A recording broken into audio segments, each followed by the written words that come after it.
Welcome back to another episode of the House Husband Diaries. As always, I am your host, Mr. Carter C. And today we are doing part two of words that are bothering me in the point.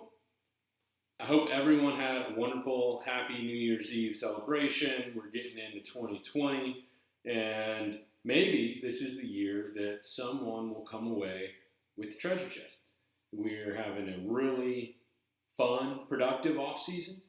I think a lot of new people have joined the chase. I know people have left the chase, but I think there's a lot of people doing a lot of good searching, a lot of good sharing of information, at least in general, on YouTube. When I found Mike's Calazar's videos, vlogs, just sitting in his apartment doing these vlogs, I figured people were gonna find it. Like I said earlier in one of my first videos, I figured that people that lived in New Mexico would have found it by now. I didn't know who else was doing videos, nothing, but it's just been really neat to see the growth of the chase on YouTube and just the community that's sprung up, the events that are going on. It's really neat. It's really fascinating with all the things that are going on in the world that maybe are not the most positive. That it's just neat to see some positivity, and I wonder maybe. I don't know how many people have asked Forrest or something, but I wonder if he realized or had any inkling of how positively this chase would impact people's lives. And I don't think he had an idea of just how positive this would be and how much fun it would provide a lot of people and how many YouTube channels would spring up that were either 100% focused on this or partly focused on this. But let's get to it. Words that are bothering me. Part two, I'm looking at the words it, in, there, and where. So, to start off with, it is used 5 times. In is used 5 times. There is used 3, and where is used 2. So, we'll start with it. And as I did last time, I'll read the stanzas, I'll read the lines in the poem. But what I think is interesting about the words it is they're like neutral. So it's just it.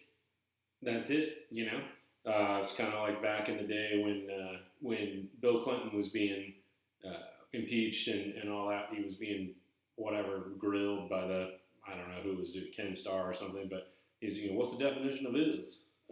What's the definition of it? It. So the first it is begin it where warm water's hot. Well, I think it's interesting because we assume that it is the search or the quest or the path. Could it be the clues? It seems hot. Pun intended, not so much.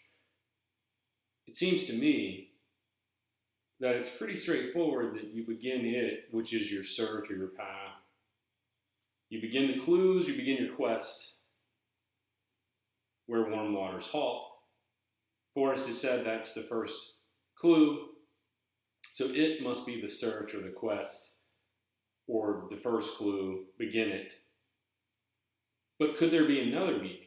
Could he be saying, hey, you begin it in your mind, where warm water's hot, you begin it in your memories? I don't know. At this point, I'm thinking more along the lines of it is a path, but it could have a double meaning where you begin it, as I said in clue number 1 video, that maybe we start with imagination and we don't put in until we put in. So we don't reach reality, we don't come onto the map, we don't do what have you until put in below the home of Brown, whether that's clue 3 or clue 4. I'm not really sure how that relates to the girl in India, the fake girl in India, you know, the made up girl in India, with the first 2 clues. Could she get past the first 2 clues or only get to the first 2 clues on a map? If it's your memories, I don't know. Maybe you can because they're not necessarily on a map per se. They're in the book and then it relates to a map. I don't really know. We're splitting hairs. We're getting into semantics here. But I also think it's really interesting because we begin it. He doesn't say begin your quest, or as I said in the first part, or part 1 of words that are bothering me. He doesn't say begin your quest where warm waters halt. Begin the chase where warm waters halt. You know, why is it? I mean, it may be, I saw some comments on the first video, but there could be just a certain number of syllables for a poem, and you can't say, begin your quest where warm waters halt, because that's 2. Your quest is 2 syllables as opposed to it is 1. Now, I don't know, one of my spreadsheets has syllables per line. I did that like a year ago. I haven't looked at it since. I'm not really worried about it. If y'all want to see me do that, you know, if you want me to go through those spreadsheets, I will. Just let me know in the comments. I think Mike might have done that. Calazar's way back in one of his early vlogs, 3 years ago, 2 years ago, something like that. I don't remember. I know there was some lettering. He did letters each one, but I don't know if it was syllables as well. But I was going down that route a year ago, and I don't think that's how we find the treasure. I think there's more with the stories and getting to know Forrest, as we've said. So anyway, begin it, the search where warm waters halt, and take it in the canyon down. And I think it here is really the path, the quest. It could be the memories. You could take the memories, as I said in that video. You know, if you use a liberal interpretation, or if you're free with the definitions of words, you could say take it in the canyon down. The canyon in your mind. There's a canyon between the 2 sides of your brain, and you take it in down to your heart or something. I mean, I can get imaginative, but I think it's just take it in the canyon down. I think it there refers to the path. You know, the path that you're taking through the clues to get to the treasure chest. I don't think there's much in that use of it. And then to start stanza 3, from there, it's no place for the meek. Again, I think the path, the quest that we're on, is no place for the meek. It could be memories.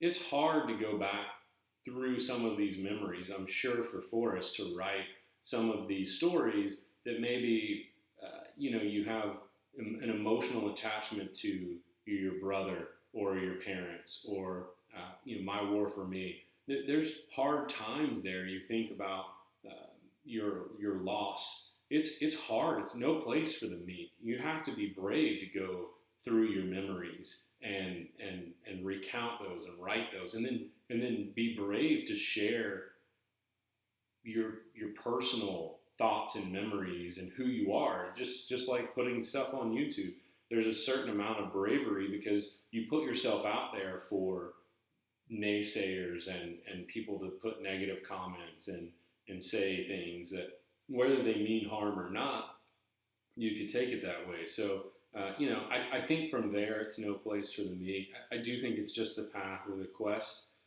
From there, it is no place for the meek, but it could be memories. It could be, you have to be brave to do certain thought experiments, to be imaginative, to think about the war, to share about the war. Who knows? I don't think it's the clues. From there, it's no place. I think it's our quest. Once we've put in below the home of Brown, there's no place for the meat. If you have a different definition of that, let me know. If you could see something, use your imagination, or if I'm reading it differently.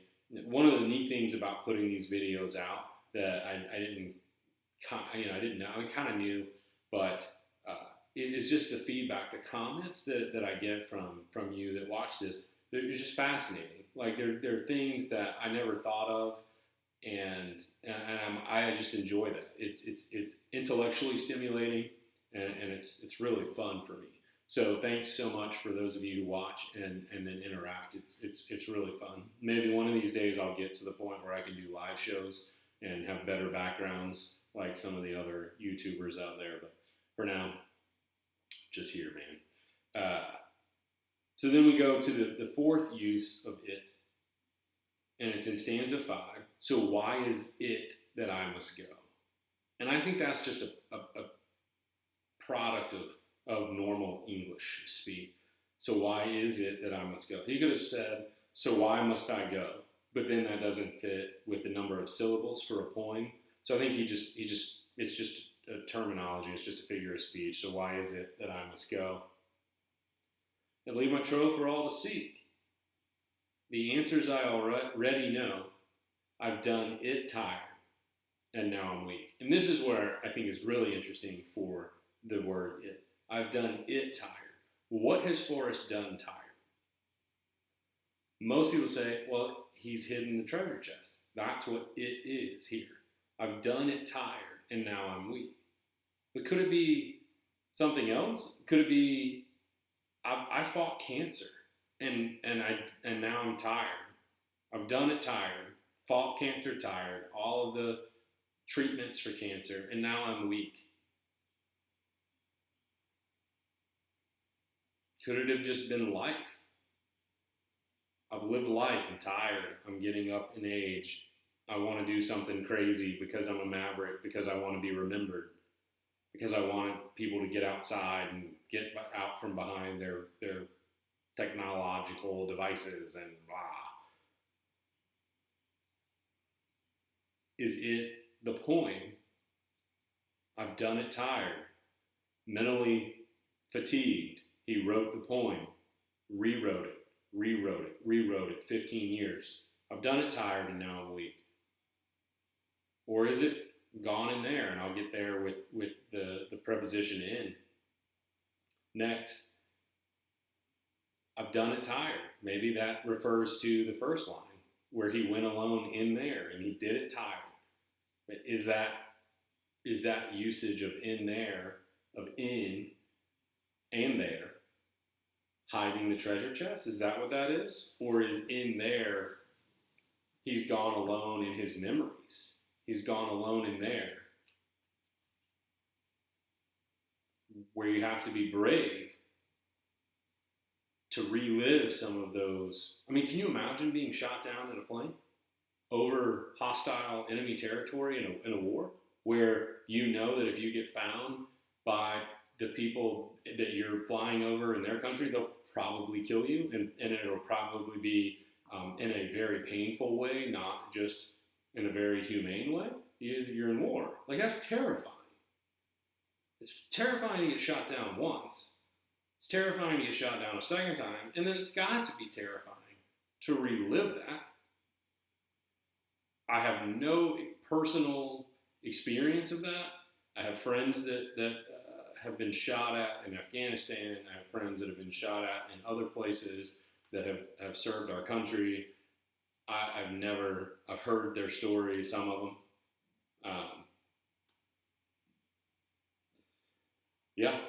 As I have gone alone in there. Is it just about the poem? Is it just about the search? Is it just about hiding the treasure? Or is it something that we need to connect with the stories in the book that maybe Forrest is saying something different? I don't know. I'd love to hear your thoughts on that. I think that's what's so interesting about this, is that there's a million ways to to justify what we think. There's a million ways to confirm what we think. How do we use these words? How does Forrest use these words? Is it different from normal usage? Are these the aberrations? Is he saying something in these little words? I know these aren't the nouns, and I'll get to the nouns in part 3, but I think it's fascinating. So as he's gone alone in there, maybe that's where he's done it tired, when he went alone in there, when he hid the treasure. But is that what he's talking about when he says, I've gone alone in there? So now we go to in, used 5 times. And what does in mean? In could be an alcove. It could be the forest. You could say, I went alone in there, and that's a forest. I went alone in the forest. I went alone in the house. I went alone in that area. Could be a hiding place. Could be his memories, like I said. It's a small word. It's a simple word. But it can mean a lot of things. As I have gone alone in there, and with my treasures bolden, I can keep my secret where?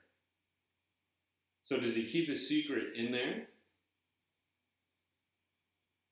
Is the secret kept in there, wherever it is? Is it in his mind? I mean, his secret, he knows where the treasure chest is hidden. So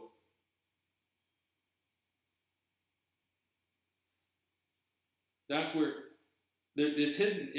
The location is known by 2 things. The place where the treasure chest is hidden is known by that place. But the trees aren't going to tell, and the tall grass isn't going to tell. But he knows too. So there's 2 places where that treasure, at least 2 places, if we believe that nobody else knows where the treasure chest is hidden, at least 2 places it's known. In Forrest's mind and at that location. But those inanimate objects aren't going to tell. So then the next part is, and take it in the canyon down. In the canyon down. And like we said, it could be the canyon in your memories, in your mind, in a street. I think it's self-explanatory. It's just in the canyon down. Take it in the canyon down. Whether that's a direction. I don't know. There's a whole lot there. Maybe I'm wrong. And then put in below the home of Brown.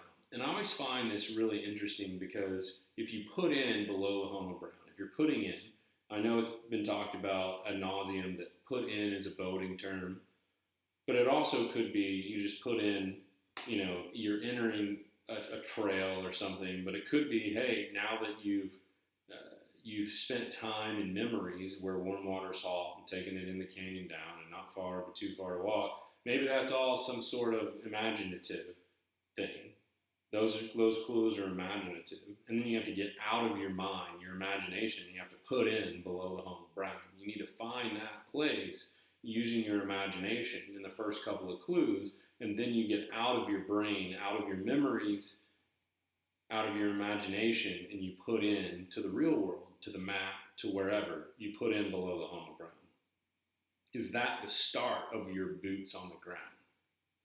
Because the other thought that I've heard from some people is that you begin it where warm water salt, you take it in the canyon down, not far but too far to walk is miles and miles and miles, and so you've already started your boots on the ground at the where warm water salt, and then you get in a car and you drive. That doesn't make sense to me because, well, I viewed the idea that Forrest would have followed every single one of his clues to go hide the treasure. He definitely could have taken a shortcut. The clues may be winding, but in order for him to have identified the clues and the places that you need to get to, the path to get to the treasure chest, he had to have gone that way at some point, whether it was when he hid the chest and the gold and everything, the contents of the chest. I mean, he did it twice. Or he walked along that route enough to where he could pinpoint places and markers that he could write in the poem. So he's been that way more than one time. Whether it was over and over and over just because he's been there and it's what have you, just it's a part of his life, or he took really good notes when he went the 2 times to hide the chest and the contents of the chest.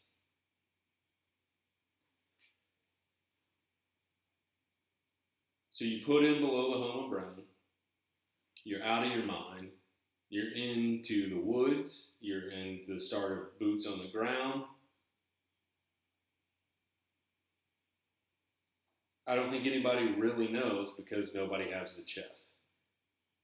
And I think if you found the home of Brown and you put in below it, you're so close to the treasure chest, I think you're gonna find it.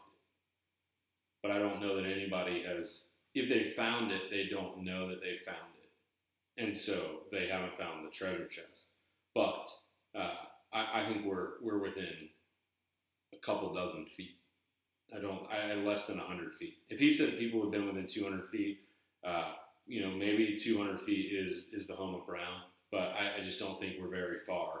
And I'm just so interested to see when somebody finds it, where all these clues lead to, how it all works out, because it's just fascinating to me. So I'll move this along because I know it's getting lengthy. So the fourth use of in is just take the chest and go in peace. And I think what's really interesting about this is it's just a saying, just go in peace. You go in peace. But I know there's been some bad blood somewhere. I don't get into any of that drama, but and people do a good job of not really talking about it in public. But they just kind of say, "Hey, I'm dealing with drama." But I think it's interesting that he says in the poem, "Go in peace. Just go in peace. Don't fight. So stop fighting. Stop putting crappy comments, in people's on people's videos. So there's no reason to be crappy to someone. If you don't like their videos, you can say, be constructive. Here's why I don't like your videos. This would be more enticing to me, more interesting to me. I had somebody say, you say too much, so I'm working on that. Hey, thanks for that. I can get better.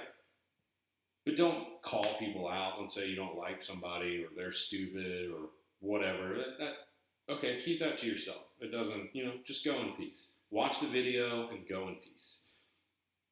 And then the last one is, if you are brave and in the wood. What does that mean? In the wood, the forest. If you're in the forest, if you're brave and in the wood, or is he talking about a specific log? I know people have talked about how is the chest hidden. Maybe I'll do a video on that. But I have a couple pictures too, so maybe I'll do a video. I was out on a hike over Christmas, and it was neat. But I saw some wood, some trees, some down trees, and I started taking pictures because I thought, if I were hiding the treasure chest somewhere in this park, where would I hide it? What would it look like?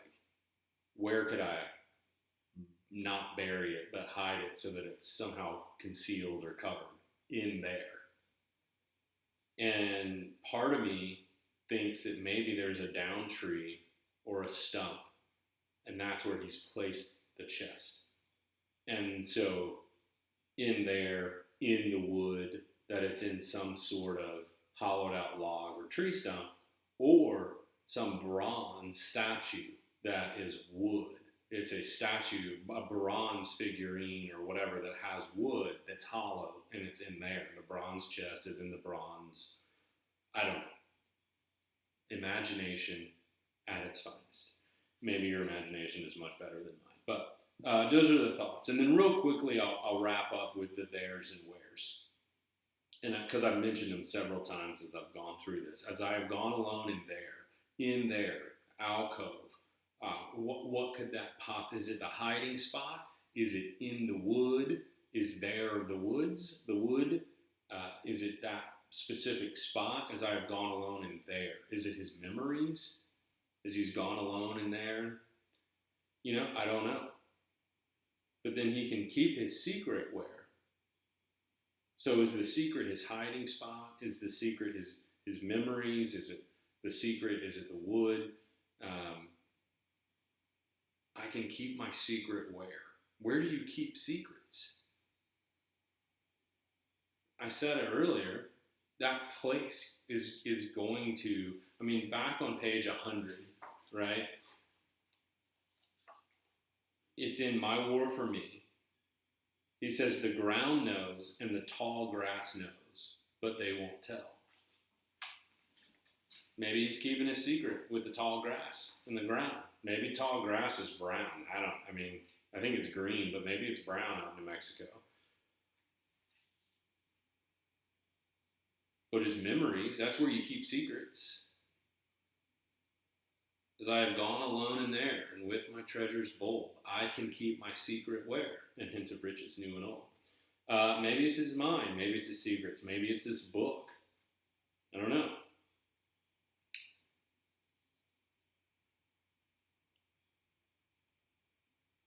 Begin it where warm water salt. I think that's just a location. I don't think there's anything major about that. It's just a location. It's where the warm water salt. That's where we begin it. And then from there, I think it's just a next step. From there, it's no place for the meek. You've put in below the home of brown. From there, it's no place for the meek. And then you go down to the end is ever drawing nigh. There will be no paddle up your creek. There will be no paddle up your creek. I had a comment that DS 1980 said, is it there will or there shall be no paddle up your creek? And I never thought about there shall.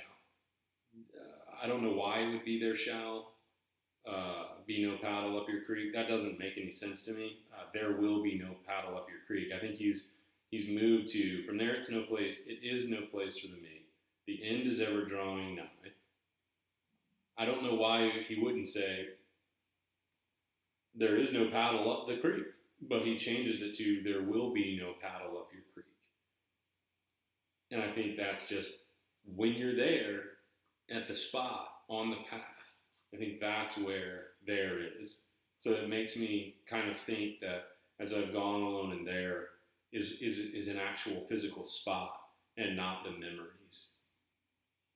But I'm still intrigued by the thought of memories because the memoir is memories. So I'll wrap it up. This got long. I'm really interested to know what your thoughts are on it and in and there and where. It's fascinating to me that this many people have been reading this book and this poem, have been out searching, boots on the ground, and as far as we know, it's never been found. It's still out there. And it just gets me excited. It gets me giddy. I can't believe we're going on 9 or 10 years and it's still out there. I think it's just fascinating to me. I love being a part of this community. I love hearing your thoughts. So keep them coming. And part 3 of words that are bothering me. I'll get into nouns and other words that are bothering me that may have more to do with where we find the treasure. And I know people have said the word that is key, and then there's noun, and it's a noun. So, without spoiling too much of that, I'll get back on doing another episode, and we'll look at some of those words and see if we can't find this treasure when the snows melt. I don't know, maybe, did he say, has Forrest ever said that you can't find it? He doesn't want people out in the winter because he wants people to be safe. But I don't know that you can't find the treasure in the middle of winter. Did he say you can't? If anybody knows, let me know. Put it in the comments or let me know. So hope everyone's doing well, having a great start to 2020, and we'll see you on the next episode. Thanks for watching.